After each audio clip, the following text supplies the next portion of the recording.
भिवानी जिला के उमरावत गांव में लगभग पिछले 5 दिन से विशाल सांस्कृतिक महोत्सव चल रहा है। सूर्य कवि दादा लक्ष्मीचंद आश्रम के अंदर मैं आभारी हूं भाई हनुमान बेनीवाल जी का, कौशिक जी का, जो लंबे समय से इस आश्रम को चला रहे हैं। यहाँ पर हमारी संस्कृति, हमारा स्वाभिमान नामक संगठन के माध्यम से इन्होंने प्रदेश के बहुत से ऐसे कलाकार जो गुमनामी की दुनिया में चले गए थे, उन सभी कलाकारों को, रागनी गायकों को, लोक गायकों को, उन सभी की मूर्तियों को यहाँ पर स्थापित करके उनको पुनर्जीवित करने का काम किया। और मैं आभारी हूँ भाई राकेश भराणिया जी, जो हरियाणा संस्कृति को जीवित करने के लिए एक बहुत महत्वपूर्ण काम कर रहे हैं। हरियाणवी रागनियों का जिनका एक बहुत बड़ा योगदान है, उनके द्वारा हनुमान कौशिक जी को मिलने का अवसर मिला। और आज मैं सूर्य कवि दादा लक्ष्मीचंद जी की तीसरी पीढ़ी और चौथी पीढ़ी के दर्शन यहाँ पर कर सका।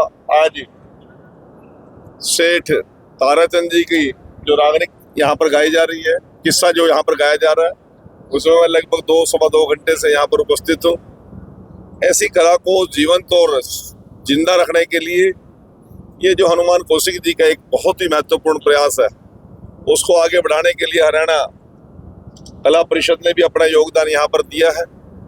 उनके यदि सहयोग यहाँ पर चल रहा है लगातार, तो मैं हमारे माननीय जिलाध्यक्ष, हमारे स्थानीय विधायक घनश्याम सराफ जी, भाई वीरेंद्र कौशिक जी और पूरी भारतीय जनता पार्टी टीम का आभारी हूँ, जो इस भव्य कार्यक्रम में और संस्कृति और धरोहर को बचाने वाले कार्यक्रम में उपस्थित है। और भाई हनुमान कौशिक जी को पुनः बहुत बहुत बधाई। हमारे कला परिषद के हमारे छोटे भाई साथी जो हमारा कला रोहतक जो देखते हैं, वो भी यहाँ पर उपस्थित है। और लगातार सभी भारतीय जनता पार्टी के वरिष्ठ मंत्रीगण और नेतागण यहाँ पर लगातार आ रहे हैं, इस कार्यक्रम को जीवित बना रहे हैं। सर, पूरे देश भर में SIR चल रही है, हालांकि कांग्रेस जो बार-बार कह रही है कि वोट जो है वो काट चुका है, आपका क्या कहना है? झूठा प्रचार करना कांग्रेस की सोच है, विचार, और ये बार बार की झूठ सुन के पूरा देश परेशान है, और इसीलिए कांग्रेस को किनारे कर दिया। कोई वोट काटना आप ऐसा कोई संवैधानिक बात नहीं है। केवल वो भारतीय जनता पार्टी ये काम कर रही है।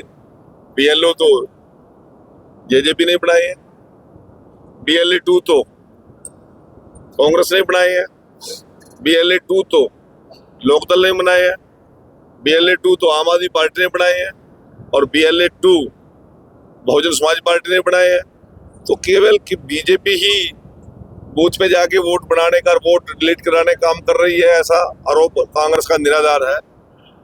हम तो जो चुनाव आयोग ने एक घोषणा की है मतदाता सूची का शुद्धिकरण, उसकी बात कर रहे हैं। और पूरे देश के अंदर ये शुद्धिकरण हुआ है।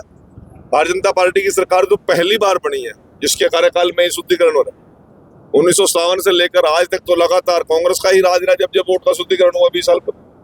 तो SIR एक महत्वपूर्ण काम है। इस प्रकार की भ्रांतियां फैलाकर प्रदेश के और देश के मतदाताओं को भ्रमित कांग्रेस ना करे। जो लोग दुनिया से चले गए, क्या उनकी वोट नहीं कटनी चाहिए? पूछना आप कांग्रेस से। यदि वो कहें कि नहीं कटनी चाहिए, तो फिर आप पूछा, अगर सवाल फिर अपने आप पूछ लेना, जो इस प्रदेश को छोड़कर अन्य प्रांत में कहीं चले गए, क्या उनका मतदाता सूची से नाम नहीं कटना चाहिए? जो लोग प्रदेश नहीं, गांव छोड़ के शहर में आ गए, 20 साल से रह रहे हैं, क्या उनका वोट गांव से नहीं कटना चाहिए?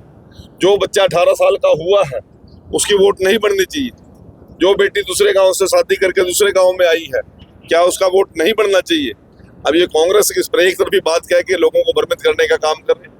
मैं हरियाणा प्रदेश के मतदाताओं को, हरियाणा प्रदेश के सभी नागरिकों से आह्वान करता हूँ कि ये वोट शुद्धिकरण डेमोक्रेसी को मजबूत करने का काम करेगा, क्योंकि जो फेक वोट है वो पोल होती नहीं है, और कहीं 60%, कहीं 65%, कहीं 63%, कहीं 65% वोट पलते हैं, क्योंकि 45% तो वोट है ही नहीं है, 35% तो वोट है ही नहीं है, लाइव ही नहीं है, यहाँ पर एग्जिस्ट नहीं करते।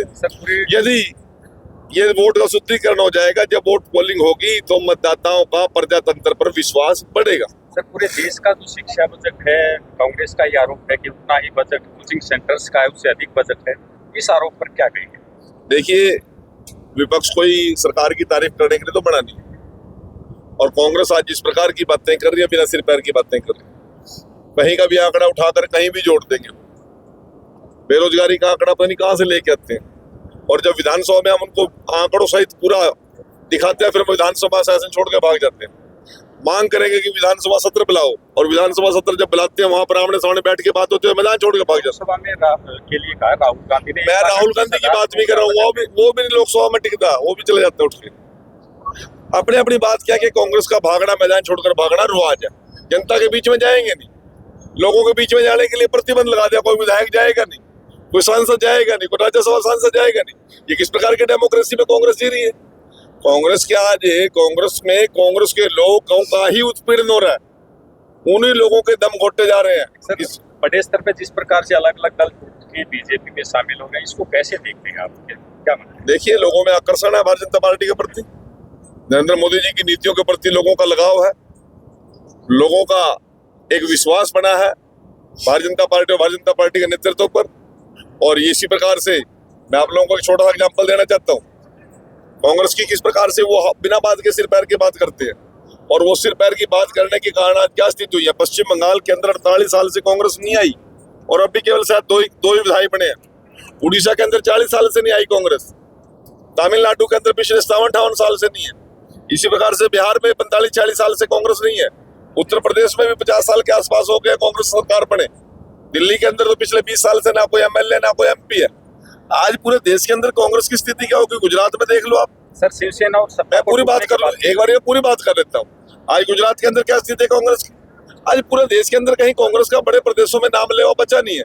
ये तो बिना बात के अफवाह फैला के अपने आप को आकर्षण करने हैं, मीडिया की ध्यान खींचना चाहते हैं, जनता का ध्यान खींचना चाहते हैं।